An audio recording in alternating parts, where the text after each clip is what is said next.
Reels वाली बहू। प्रज्ञा को रील्स बनाने का बड़ा ही क्रेज है और वो दिन भर रील्स बनाती रहती है। खाते पीते घूमते फिरते घर में कॉलेज में रील्स बनाने के कारण प्रज्ञा पूरे कॉलेज में हाईलाइटेड है। जहां उसकी रील्स सभी को पसंद आते हैं, वहीं मनीषा चिंता में डूबी रहती है। एक रोज जब खाते हुए प्रज्ञा रील्स बना रही होती है, तब मनीषा कहती है, एक मिनट भी चैन नहीं है इस लड़की को।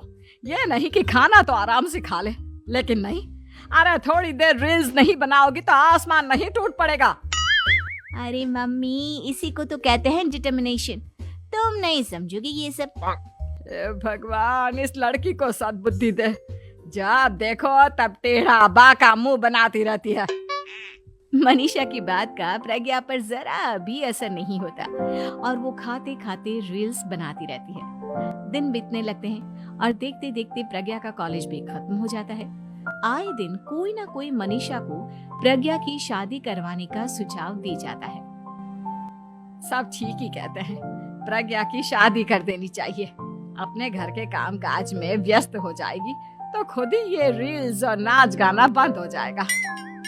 मनीषा और प्रेम प्रज्ञा के लिए एक अच्छा लड़का ढूंढने लगते हैं और तभी विकी का रिश्ता प्रज्ञा के लिए आता है, जिसने प्रज्ञा को उसकी रील्स देखकर पसंद कर लिया था। अगले दिन विकी अपने माता पिता के साथ प्रज्ञा के घर पहुंच जाता है और प्रज्ञा साड़ी पहने हाथों में चाय की ट्रे लिए उनके सामने आती है। जब विकी को पसंद है तो हमें भी बहू पसंद है। बहन जी, आप बारात की तैयारी कीजिए।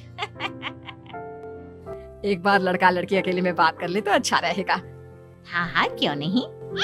मनीषा विकी को प्रज्ञा के कमरे में भेजती है, जहां प्रज्ञा पहले से ही रील्स बना रही होती है। तभी विकी कहता है, आ गए आपके साजन जी। हमारे साथ ये रील्स कंप्लीट करती तो और भी अच्छा रहता। अच्छा जी, अब आ ही गए हैं तो बना ही लेती हूँ आपके साथ।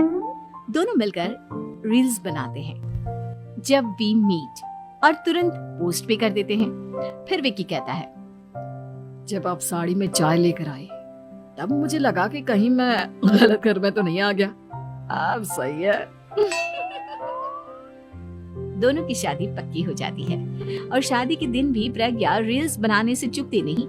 यहाँ तक कि बारात के समय भी नाचते हुए रील्स बनाती है।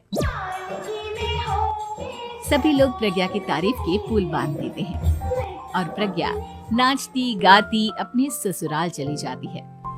सब कुछ अच्छा चल रहा होता है।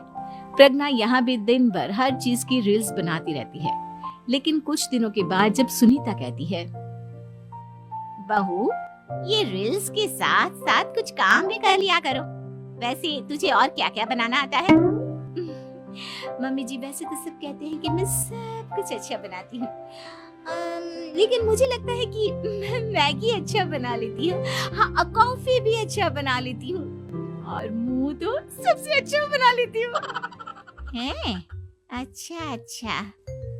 सुनीता अपना माथा पकड़ लेती है और कहती है, बहू, कुछ खाना बनाना भी सीख लेती। मम्मी जी, मैं लंबी प्लानिंग कर रही हूँ। जल्दी ही मैं इतनी फेमस हो जाऊंगी कि मुझे पैसे मिलने लगेंगे। हम दोनों सास बहू राज करेंगे, राज ना कर काम करेंगे और लोगों की तो लाइन लगेगी हमसे मिलने के लिए। तेरा दिमाग खराब हो गया है क्या बहू? हंसी मजाक तक ठीक है, लेकिन इस तरह घर नहीं चलते। जितना जल्दी हो इस घर के तौर तरीकों को सीख लो। प्रज्ञा मुंह घुमाकर चली जाती है और तुरंत उसी वक्त एक रील बनाती है।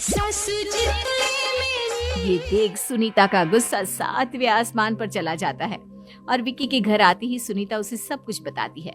विकी भी अब प्रज्ञा की इन हरकतों से परेशान हो जाता है। तुम टेंशन मत लो मम्मा, मैं देख लूंगा। विकी कमरे में जाता है तो देखता है कि प्रज्ञा रील्स बना रही है। विकी बड़े ही प्यार से प्रज्ञा से कहता है, प्रज्ञा, इन सब के लिए मैं तुम्हें मना नहीं कर रहा हूँ, लेकिन फिर भी हर वक्त तो ये अच्छा नहीं लगता ना। समझने की कोशिश करो, मुझे भी तुम्हारा थोड़ा वक्त चाहिए। मैं जब ऑफिस से आता हूँ तो मुझे समय देने की जगह इसी में लगी रहती है। तुम ज्यादा ही सोच रहे हो। तुम भी मेरे साथ रील्स